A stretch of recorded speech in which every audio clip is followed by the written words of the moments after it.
Thank you so much for staying tuned. You know, when we talk about weather in Nigeria, the raining, of course, the dry season, and of course, talking about the raining season, a particular set of persons are always afraid, terrified, worried because of their health situation, their health condition, talking about people living with asthma. Yeah, that is what we're going to be talking about on this discussion segment. I have two wonderfully made, I use the word wonderfully made doctors here with me in the studio. Dr. Godfrey, I appreciate your coming. Thank you. All right, and of course, Dr. Omoage. Hope I got that name correctly. Yes, Omwagi. Omoage. All right, sound like Omoage. It's okay. Now, we are in the rainy season, and the rain started early this year. And one of the precautionary advice given to people living with asthma is that you just cannot do without your inhaler. Always have it by your side because of the cold weather, because an attack may just be imminent. I mean, so far, treating people living with asthma, how has it been for you as a medical practitioner? Okay, thank you. Good morning. Well, the challenge of treating people with asthma in Nigeria is one that, well, I'll say it's quite challenging because not everyone has the ability to keep up, be consistent with their treatment. Now, a lot of times people get better. Once they see they're fine, they get lost to follow up. And some people don't adhere to the so-called rules of how asthma should be managed. So, yes, a lot of people, like this example of using an inhaler at all times, some people don't even see the importance of taking the inhalers around with them. So those can be challenging. That's why this awareness campaign is on. Today is actually the World Asthma Day. It's every 2nd of May yearly. It's a day set aside by the World Health Organization in conjunction with the Global Initiative for Asthma to create more awareness. Yes, especially in resource-poor settings like ours. All right, third world country. Yeah. Now, some of the opinion that, look, my dad, my mom, they don't have asthma. Asthma is not my portion. But they get to end up seeing them at times having this attack. Is asthma hereditary, Dr. Godfrey? Well, if you look at the etiology of asthma, is a combination of both genetic and environmental. So for those who probably does not have the inheritance, they don't have the gene to get to have asthma, they may get it from the environment, and that's why asthma has so many variants. Somebody may not have asthma, until he start working, so it becomes occupational asthma. So for those who said it's not their inheritance, it's not their portion, that's just being religious. However, for us to say for this year to be a care for all, asthma care for all, it means that everyone is at risk. Because if the gene is not there, if you don't have the tendency to inherit asthma from your parents because they don't have asthma, then what about the work you are going to be exposed to? So some nature of job may predispose somebody to become asthmatic. So it's important for everyone to have knowledge of the disease called asthma. Now, talking about knowledge of the disease called asthma, many have the opinion that, look, once you are going to a church, you belong to a religious organization, believe you me, you are immune, you are covered, so to speak. What's your take on that belief? Well, I believe in God too, but I also believe that God has given us knowledge to be able to care for people. So, in as much as we have faith that we'll get better, we still need to use our medications and pray that those medications work. And pray that those medications work. Are you not saying that in some instances or in some cases it doesn't work? Okay, so in some instances, you can have a situation where you have difficult to treat asthma. The patient may be on maximum, what we call bronchodilators, those drugs we use in managing asthma. They may be on the maximum doses and still have symptoms, so you have to go further. So in those situations, yes, treatment becomes more difficult.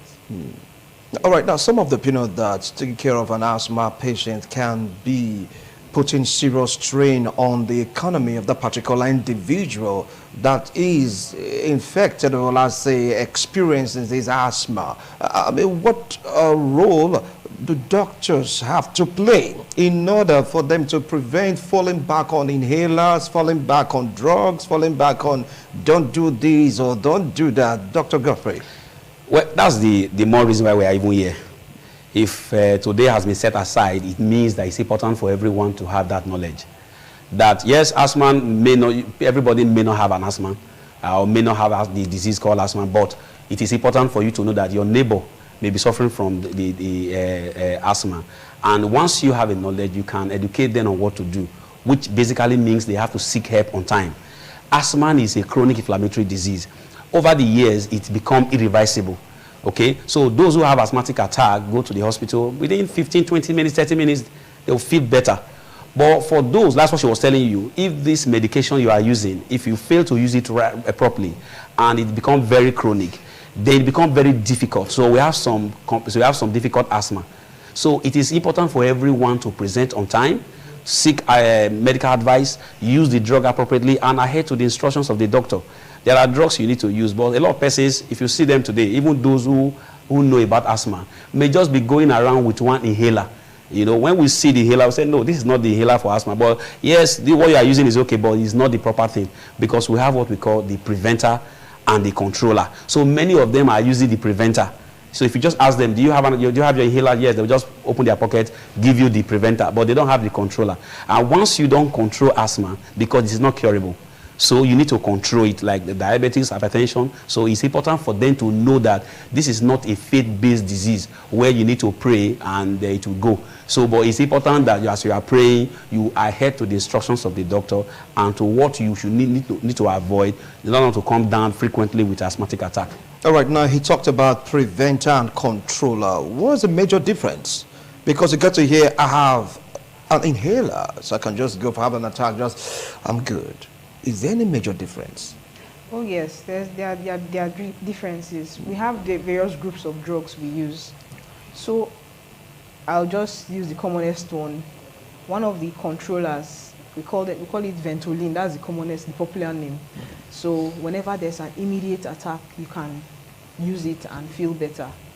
However, the preventers are those that are like the maintenance therapy the patient is on every day. So most times, apart from what you see the person carrying around, the person may be on another inhaler morning and evening or once a day, or as the case may be, depending on the step the person falls into. So we have guidelines we follow in the management of this condition. So whatever step the person falls into will determine how much or the quantity of medications the person will be on.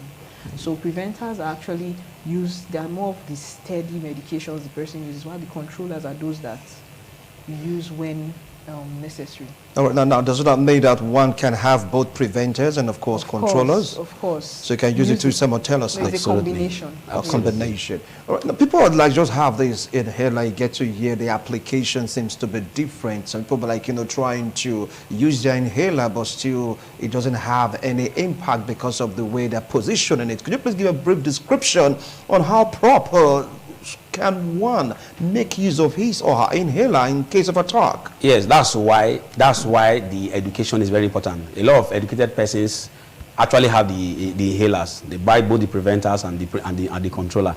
However, they may not know how to use it. You see some video of somebody trying to use, because asthma is an airway disease, okay? So most of the drugs are also like it's aerosolized, so you have to take it properly. Otherwise, by the time you press it, it may not go down well. So it's important for those that are using the preventer. That one is more easier. So it's also for them to open the viscous now. So get to their mouth, close it very well, and once they pump, or what we call pop. So as soon as they pop, then the air comes out from the viscous and they inhale, because that is the drug that is going to relieve the airway, because asthma leads to occlusion, obstruction of the airway. So as soon as this drug gets to the airway, it clear the airway, within few minutes. While the controller, you still have to come to the clinic so that you will be shown a sample and how to position your mouth and sit down properly. You open it, because there are some of them that have numbers. As soon as you open the door, it reduces from 1 to 2 to 3. So these are what a doctor, in the clinic need to demonstrate to a patient. Because people come and say, I have all my drugs, but yet I'm not getting relief. I'm not getting better. So we will now say, okay, sit down. educate them on how to use their drugs. And if these both inhalers are not so helpful, we'll add other medications to it. That's why she told you that there are classes of drugs depending on the presentation of this patient, so that you now put them on a particular class, then add the medication that will relieve their symptoms for them. All right. Now, still on preventers and controllers, some will be like their parents, they have asthma. This is what they've been using to combat the effect or asthma attack. Without going to doctor for medication, they just start using those same drugs, the same inhaler. Does it really work in that manner? After what affects the parents, the child can use the same drug also knowing fully well that they have the same attack. Doc. Okay, so like we mentioned, the relievers and the controllers. Now, it depends on the class that patient falls into. For example, if the parent is in step 1 or 2 and the person uses this, and the person is in same step and he uses same medication, obviously it would have effect. But if the person's symptoms are way worse than that level, and then the person is depending on a step 1 treatment, it would not work. The person will keep coming down with recurrent attacks, and those are the reasons why we ask for follow-up, because we want to make sure you're coming to the clinic. The aim is to prevent these recurrent exacerbations. We want to come to the clinic and hear, oh, the last time I had an attack was 6 months ago, oh, it was 1 year ago. There are some patients like that, and they've not had any cause to. In fact, some of them have their Ventolins expiring on them because they don't really get to. Also, Ventolins do expire? Of course, of course. Drugs expire. Interesting. Drugs expire. Because they will have the inhaler for years. No. They will be carrying the inhaler. The expiry date is written on it properly. So some don't even get to use them before they expire because they are well controlled.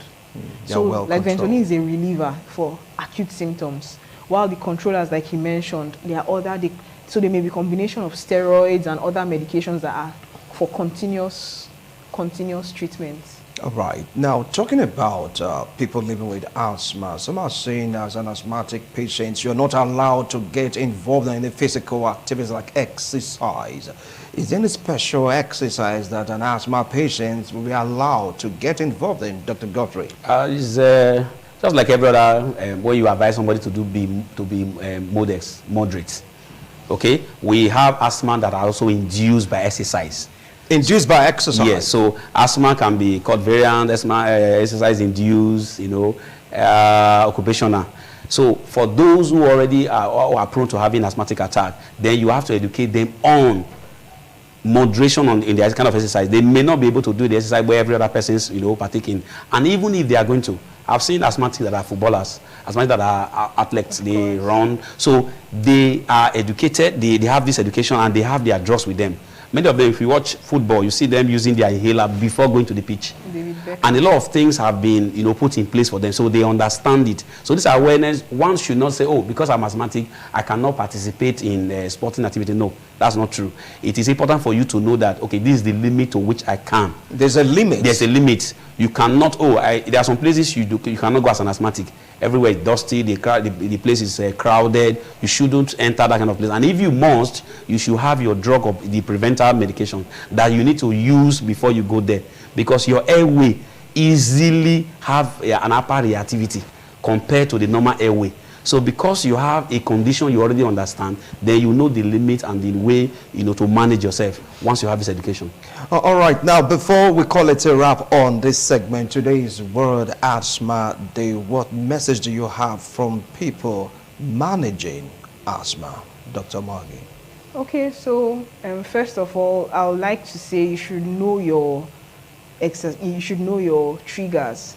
Everyone that has asthma as a disease should know what can trigger. Just like you mentioned, some people have exercise-induced asthma, some don't. So for those that want to even exercise or do stressful activities, they are advised to use their medications before and after. And then, this is asthma care for all. You should have appropriate follow-up. Now, there's a device we normally advocate for people to have called the peak flow meter. The peak flow meter is used to monitor treatment, just like we use the blood pressure monitor to monitor the blood pressure. The peak flow meter is used to measure how well this person is responding to treatment. So every asthmatic should have a peak flow meter know how to use it, know when the danger sign is red, so that you know when to reorganize the medications, when to seek help, when to seek emergency help. So those are the basic things. And of course, know your triggers. Those are the major things. That's the most important thing. Know your triggers and avoid them. Know your triggers and avoid them. Yeah. Dr. Geoffrey, before we go finally, is there any major difference between panic attack and asthma? Of course, they are quite different. Once they present, a doctor, like I said from the beginning, that when an asthmatic presents and somebody who is there, it's a clinical diagnosis. Once the diagnosis is made and the appropriate drugs are given, within 10 to 15 minutes, this person will start talking to you and the person will be relieved of the symptom. But if it's a panic attack or other things happening, then there will be a sequel to continue. So that will already differentiate between A and B. Right. You understand? So it's important for everyone now to know that one, asthma is not curable, it's controllable. Asthma is not a communicable disease, so it doesn't move from A to B. So one should not be afraid to help an asthmatic once you see them having an attack. And everyone is at risk, because if you don't have the gene to have an asthmatic, then you could have, your occupation could predispose you to. So asthma is not a death sentence. It is controllable. People should present on time. And once they do that, they have no reason to regret. All right, thank you so much, doctors. Appreciate your wonderful analysis today. World Asthma Day. Know your triggers. Do you know your triggers? Triggers, those things that exposes you or causes your asthma to come up, or let's say attack. Okay. Once more, docs. Thank you. Thank you. Thank you. Thank you for having me. All right. If you just joined us, this is TMI ITV Network. We'll go on a break. We will be right back. Don't go away.